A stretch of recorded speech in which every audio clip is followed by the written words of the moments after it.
আজকে আপনি আমাদের বিদ্যালয়ে এসেছেন, আমাদের বিদ্যালয়ের তরফ থেকে আপনাকে অনেক অভিনন্দন।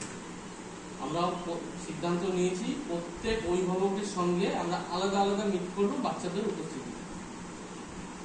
কারণ আপনার বাচ্চাটা বাড়িতে কি পড়াশুনো করছে সেটা যেমন আমাদের জানা দরকার, বিদ্যালয়ে বাচ্চাটা এসে কি কি করছে সেটাও আপনার জানা।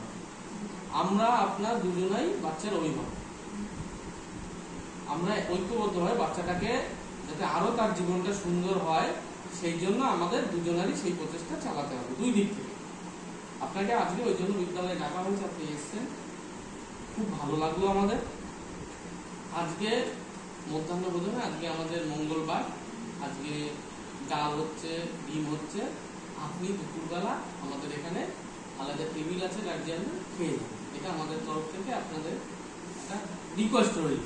আপনি দরকার এখন বাড়ি চলে যাবেন, দুপুরবেলা একটু আসবেন, এসে কষ্ট করে একটু খেয়ে যাবেন।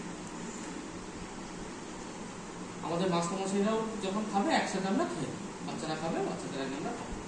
কারণ আমরা খাবারটা আগে টেস্ট করবো, তারপর বাচ্চারা খাবে। আপনি আমাদের সাথে খাবেন। আচ্ছা, আপনার তো দুজন বাচ্চা, কোন বাচ্চা কিসে পড়ে?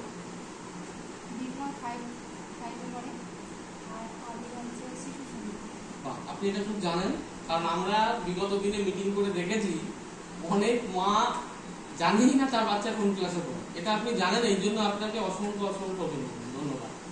আচ্ছা, আপনার বাচ্চার রোল নম্বর কি আপনি জানেন? রোল নম্বরটাও আপনি জানেন, তাহলে তো খুব ভালো। বা বলুন তো আপনার বিক্রমের রোল কত? বাহ। আর আবিরের? বাহ। আচ্ছা, বিক্রম হচ্ছে আমাদের শিশু সংসদের প্রধান সেবক, প্রধান শিশু সেবক। কারণ বিক্রমের কথা বলার ম্যানার, স্যারদের সঙ্গে আচার আচরণ ভীষণ ভালো, এবং বিক্রম পঞ্চম শ্রেণীতে পড়ে, এই জন্য আমরা বিক্রমকে প্রধান শিশু সেবকের মর্যাদা দিয়েছি। এবং বিক্রম কিন্তু প্রতিদিন বিদ্যালয়ে আসে, খুব ভালো।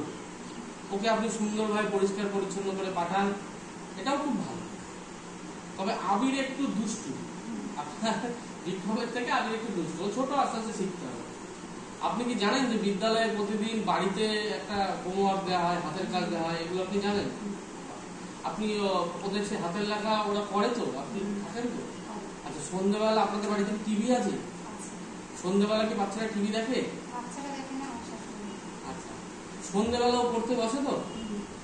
সকালবেলাও পড়তে বসে, তাহলে ঠিক আছে। তো বিক্রমও ভালো, আবিরও ভালো। আচ্ছা, ওদের হ্যান্ড রাইটিং এ ওরা করেছে, হ্যাঁ। এবার এই যে খাতাগুলো ওরা লিখেছে না, আপনি খালি একটা জিনিস খেয়াল করবেন, প্রতিদিন খাতায় যখন লেখে ডেটটা জানি দেয়, মানে তারিখ, যে তারিখে লিখছে সেই তারিখটাও দেবে। তারিখটা দিলে কি, ও না হলে বাচ্চারা তো অনেক সময় দুষ্টু হয়, পুরোনো হাতের লেখা দেখিয়ে দেয়। হ্যাঁ, এটা যাতে না করতে পারে আপনি একটু খেয়াল করবেন, ডেটটা যাতে দেয়, আমরাও যাতে ওকে বলে দিই। আর একটা জিনিস বলি, আমাদের বিদ্যালয়ে আমরা গ্রুপ ভিত্তিক পড়াশোনা করি, অনেক ছাত্র তো। এবার বিক্রম, তোমার গ্রুপের নাম কি? নেতাজি সুভাষচন্দ্র বসু। আচ্ছা, এটা ক নম্বর গ্রুপ? 1 নম্বর। 1 নম্বর গ্রুপ। ওর গ্রুপে হচ্ছে নেতাজি সুভাষচন্দ্র বসু বলে একটি গ্রুপ আছে। সেই গ্রুপে কজন আছে? 4 জন। 4 জন।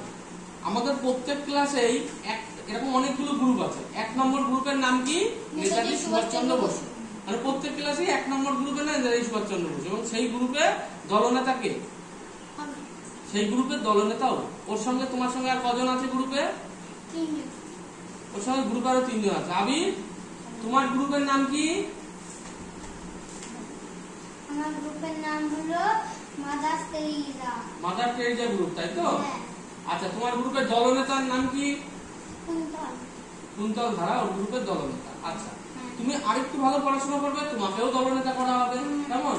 আচ্ছা, তুমি কোন শ্রেণীতে পড়ো? শিশু শ্রেণী। ও এবার প্রথম ভর্তি হয়েছে, ও আমাদের লক্ষ্মীছানা শিশু শ্রেণীতে পড়ে। তুমি বাড়িতে হাতের লেখা কি কি লেখো? কি কি? বাবা বাবা, এবিসিডি, আকার শিকার, 1 2 একজন এসব। আচ্ছা, লেখো। তুমি কি ডেট লিখতে পারো খাতায়? পারো না, ঠিক আছে। তোমাকে তোমার ক্লাসের স্যার শিখিয়ে দেবেন, ম্যাডাম শিখিয়ে দেবেন কিভাবে ডেট লিখতে হয়। সেটা দেখে দেখে তুমি লিখতে পারবে তো? হ্যাঁ। প্রথম দিন না পারো, পরের দিন পারবে। আচ্ছা, তুমি 1 থেকে 100 পর্যন্ত পুরো লিখতে পারো? হ্যাঁ। বাহ। আচ্ছা, যখন এগুলো শেখা হয়ে যাবে, তোমাকে ক্লাসে তো নামটা লিখতে দেওয়া হবে, তুমি ধীরে ধীরে নামটাও শিখবে। আচ্ছা, আমাদের আর একটা জিনিস করা হয়, সেটা হচ্ছে আপনার প্রত্যেক সপ্তাহে একটা করে ছবি আঁকা। যদি পারেন ওকে একটা ছবি আঁকার খাতা কিনে দেবেন। খাতা কালকে কিনে এনেছি। বাহ, গুড। ওই খাতাটাও ছবি আঁকবে, স্যার বলে দেবেন কোন ছবি আঁকতে হবে, সেই ছবিটা শনিবার করে জমা দেবেন। ঠিক আছে? আরেকটা কথা বলি, আমাদের বিদ্যালয়ে আরেকটা নতুন প্রজেক্ট নেওয়া হয়েছে। এটা তো বিক্রম ভালো বলতে পারবে। বিক্রম বাবা, তুমি বলো তো আমাদের কি কর্মসূচি নেওয়া হয়েছে? রোজ বা মাসে সপ্তাহে একটি করে গাছ এনে আমাদের এখানে জায়গা করে দেওয়া হয়েছে, এখানে লাগানো এবং ক্লাসের কোনায় ধারে লাগানো। আগে সেই গাছটা স্যারের কাছে জমা দিতে হবে তো আগে। স্যার সেটা খাতায় লিখে নেবে প্রজেক্টের সাথে সাথে। ঠিক আছে? সবাই এটা দেবে, তোমরাও এটা দেবে। ঠিক আছে? তুমি দেখবে কিন্তু সকলে দিচ্ছে কিনা। সবাইকে গাছ লাগানোতে, বাড়িতেও গাছ লাগাতে হবে। কারণ গাছ না লাগানোর জন্যই তো আজকে আমাদের এতদিন বিদ্যালয়ে ছুটি হয়ে গেল, এত গরম হয়ে গেল। সবারই ক্ষতি হচ্ছে, কাজের ক্ষতি হচ্ছে, শরীরের ক্ষতি হচ্ছে, সার্বিক ক্ষতি হচ্ছে, তাই না? ঠিক আছে? এটা কিন্তু তোমাদের করতে হবে। আচ্ছা, আজকে তো আপনি আমাদের বিদ্যালয়ে আসলেন, আপনার কেমন লাগলো? আচ্ছা, এই যে আপনার বাচ্চাদের সম্পর্কে আপনি জানতে পারলেন স্যারদের কাছ থেকে, বা কেমন পরীক্ষা দিয়েছে, এত কিছু জানতে পারলেন, এই জানাটা আপনার কি মনে হয়, এটা তো উচিত নয়? উচিত নয়। আচ্ছা, আপনি তাহলে প্রতি মাসে একবার করে একটু কষ্ট করে বিদ্যালয়ে আসতে পারবেন তো?